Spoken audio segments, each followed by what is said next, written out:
Halo guys, sebelum melanjutkan video ini jangan lupa untuk like, comment, share, dan subscribe.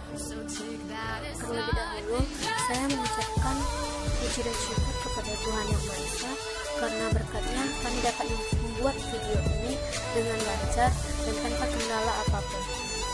Jika ada kesalahan dalam video ini, kami mohon maaf dan semoga saudara-saudari sekalian dapat memakluminya.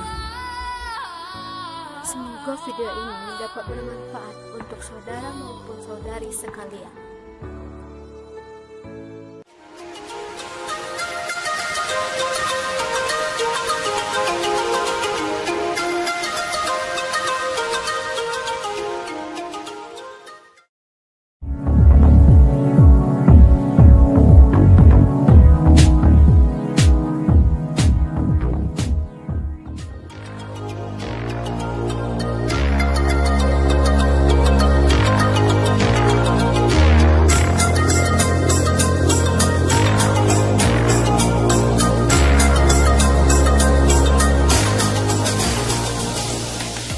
Perkenalkan, nama saya Sarah Rifka menjelaskan tentang pengertian dari cloud storage.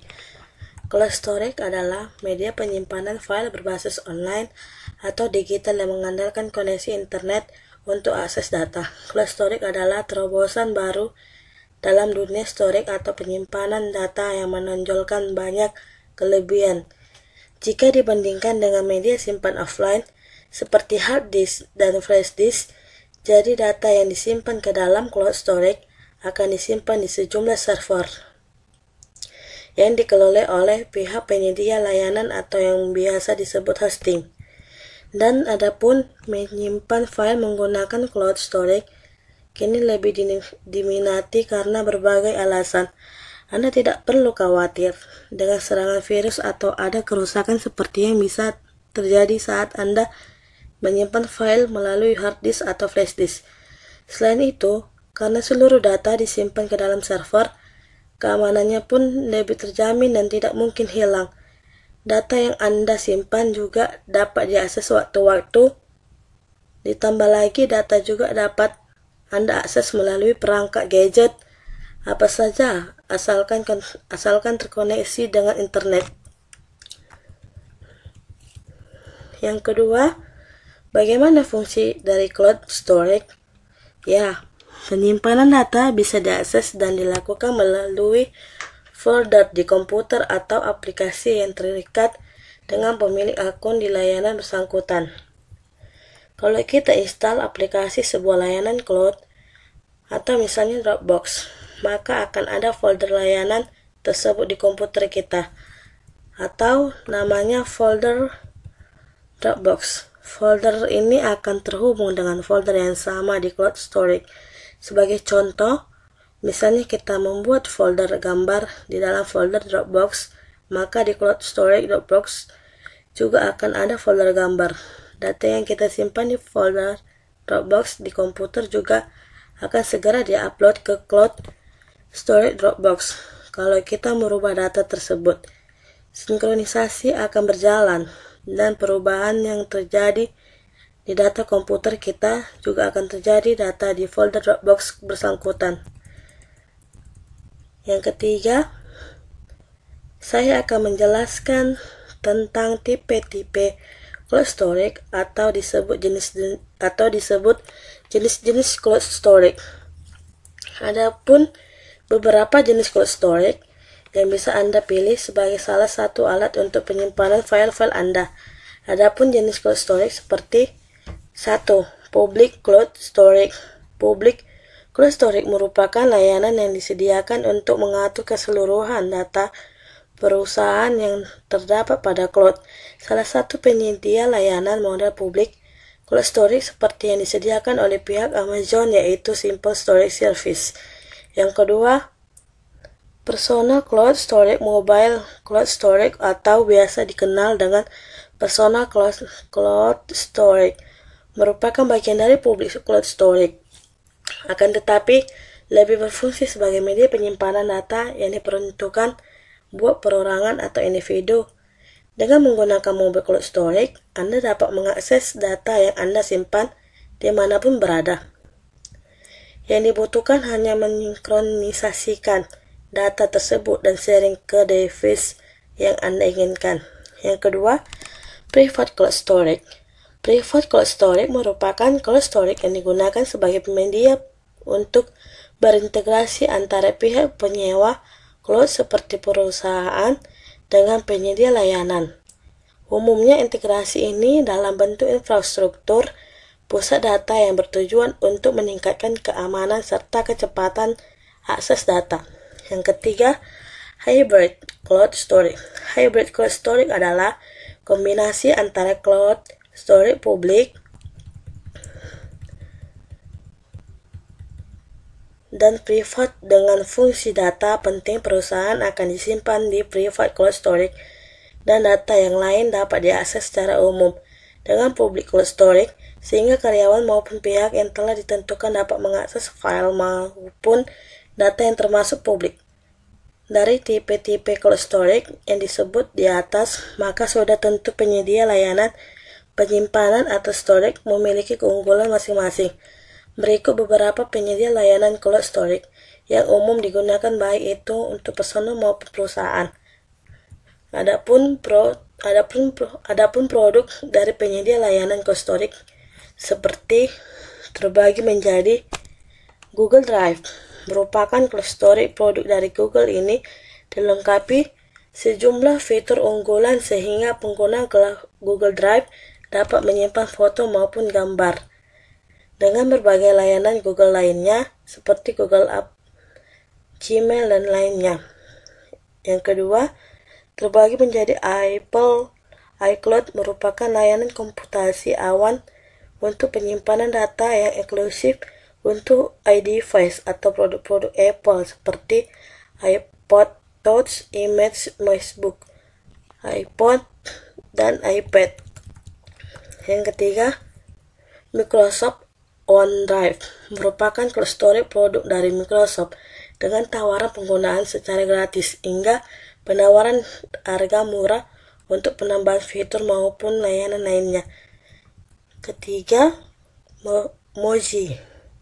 Moji merupakan cloud storage rilis dengan aplikasi iOS baru yang bekerja dengan akun layanan backup online gratis serta berbayar dengan mengizinkan pengguna menemukan foto, dokumen, data lain dari layar kecil serta membuka maupun kirimkan bersama. Maka Moji mengizinkan data tersebut untuk dapat dikirim ke Facebook. Dan selanjutnya, dan masih banyak lagi produk penyedia layanan cloud storage yang dapat Anda pilih sesuai dengan kebutuhan Anda. Sekian dan terima kasih.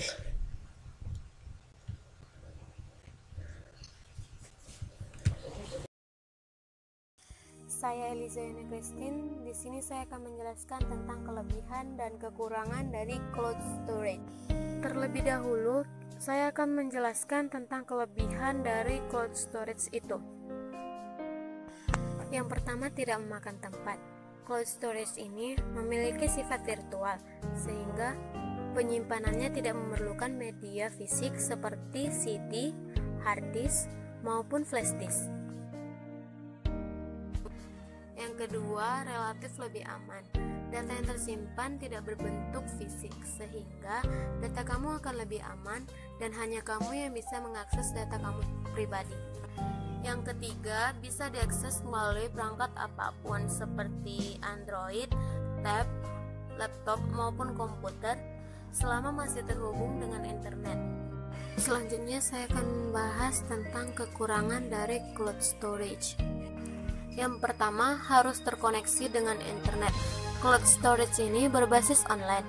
Mau tidak mau, kamu harus terkoneksi dengan internet agar kamu bisa mengakses data yang kamu simpan. Yang kedua, situs perbaikan. Mungkin ini menjadi masalah besar bagi pengguna cloud storage.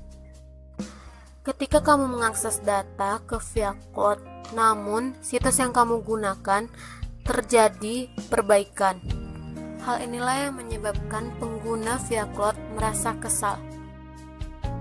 Sekian pembahasan tentang kelebihan dan kekurangan dari cloud storage. Untuk materi selanjutnya akan dibahas oleh saudari saya.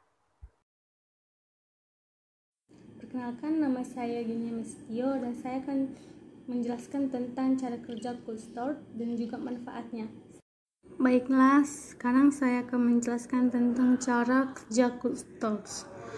Mungkin kita pasti sudah mengetahui apa yang dimaksud dengan cold storage.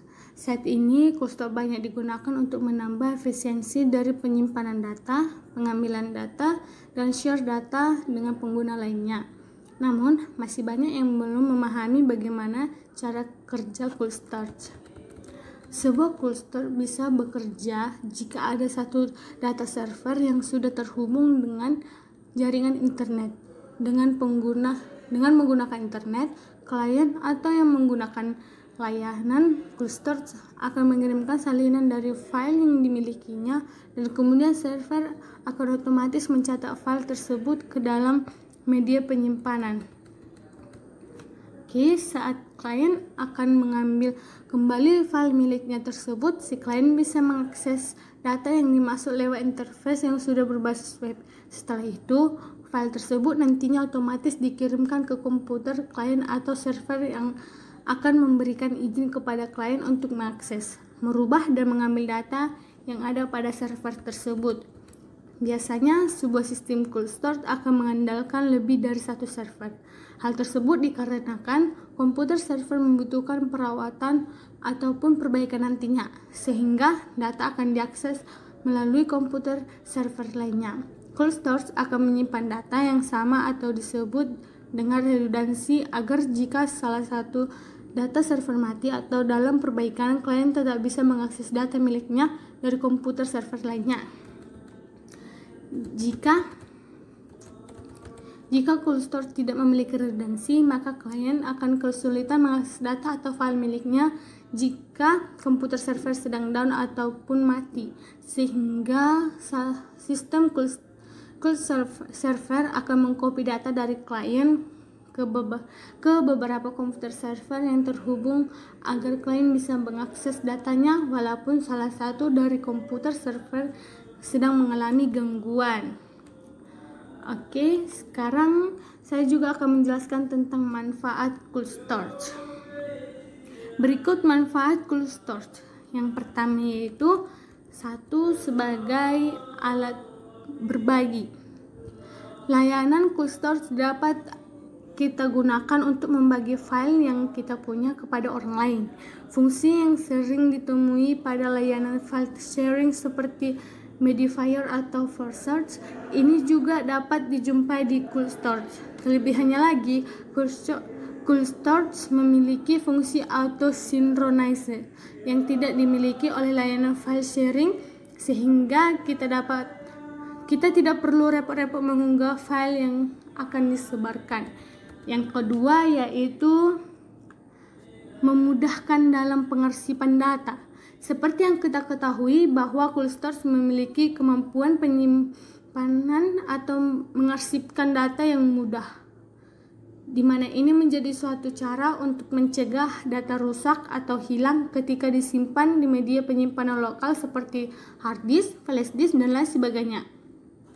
Tentunya ketika data penting dalam suatu bisnis rusak atau hilang, maka akan menjadi sebuah masalah yang sangat besar, mengingat data tersebut merupakan hal yang penting untuk menunjang kesuksesan kita.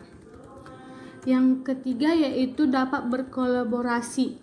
Berkolaborasi di sini diartikan sebagai bekerja sama di lingkungan perkantoran. Cold storage dapat dimanfaatkan sebagai wadah untuk berkolaborasi antar sesama karyawan, di mana dapat digunakan untuk saling bertukar pikiran dan ide sehingga pekerjaan yang dilakukan dapat lebih efektif dan cepat selesai. Dan manfaat yang keempat itu adalah kontrol data. Ketika berkolaborasi, seringkali kita saling mengirim file entah lewat Gmail atau flash disk. Makin lama kita bisa buat bingung dengan mana yang file yang benar, judul yang semakin tidak jelas dan lain-lainnya.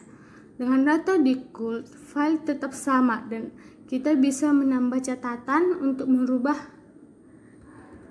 untuk perubahan yang dilakukan. Dan manfaat yang kelima itu adalah mudah, ringan, dan ringkas. Data Cult Store berada di internet, tentu saja kita bisa dengan mudah mengaksesnya. Dengan catatan ada koneksi internet. Tidak perlu repot membawa perangkat terlalu banyak seperti saat dahulu. Yang keenam, yaitu hemat biaya. Pada dasarnya Cult Store membantu bisnis yang kita jalankan untuk menghemat biaya dalam pemenuhan kebutuhan penyimpanan data, di mana seperti yang telah dijelaskan sebelumnya, bahwa dengan menggunakannya tidak perlu lagi melakukan penyimpanan lokal, sehingga hal ini juga tidak perlu menggunakan hardware seperti hard disk atau flash disk. Selain itu, bisnis yang kita jalankan tidak perlu membutuhkan seseorang yang ahli untuk merawat seluruh data yang bisnis kita miliki. Dan manfaat yang terakhir yaitu ramah lingkungan. Seperti yang dijelaskan pada poin ke-6, bahwa Cult Store tidak membutuhkan perangkat fisik seperti hard disk maupun flash disk karena semua data tersimpan dengan sarana internet. Dengan demikian, limbah juga akan berkurang dan ramah terhadap lingkungan. Sekian dan terima kasih.